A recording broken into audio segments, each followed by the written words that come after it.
Dinner कार्यक्रमात हल्ला करणारा संशयित हल्लेखोर अटकेत। हल्ल्याआधीच हल्लेखोर हॉटेलमध्ये राहत असल्याचं समोर। हल्लेखोर शिक्षक असून गेम डेव्हलपर असल्याचीही माहिती। इराणचे सर्वोच्च नेते मुज्तबा खामेनी सुद्धा ठार झाल्याची चर्चा।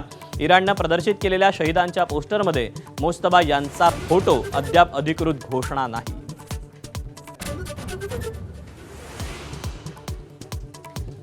राज्यातील 35 लाख शेतकऱ्यांचं 2 लाखांपर्यंतचं कर्ज माफ होण्याची शक्यता। परदेशी समितीच्या अहवालाची माहिती एबीपी माझाच्या हाती। जून आधीच कर्जमाफी होण्याचा अंदाज।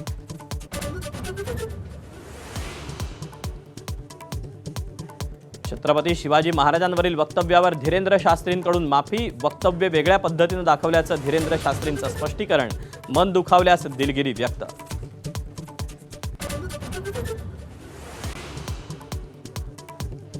मुंबई पुणे मिसिंग लिंकची उपमुख्यमंत्री एकनाथ शिंदेंकडून पाहणी। मिसिंग लिंकमुळे टोल वाढणार नाही, शिंदेंची घोषणा। तर अपघातांचं प्रमाणही घटेल, शिंदेंचा दावा।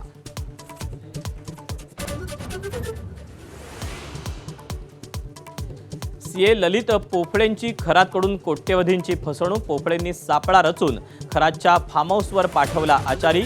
आचार्याकडून खरातच्या काळ्या कारनाम्याची पोलखोल।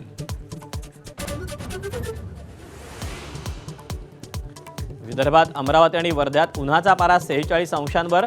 अकोला 47 अंश सेल्सिअस तापमानाची नोंद। असह्य उकाड्यानं नागरिक हैराण।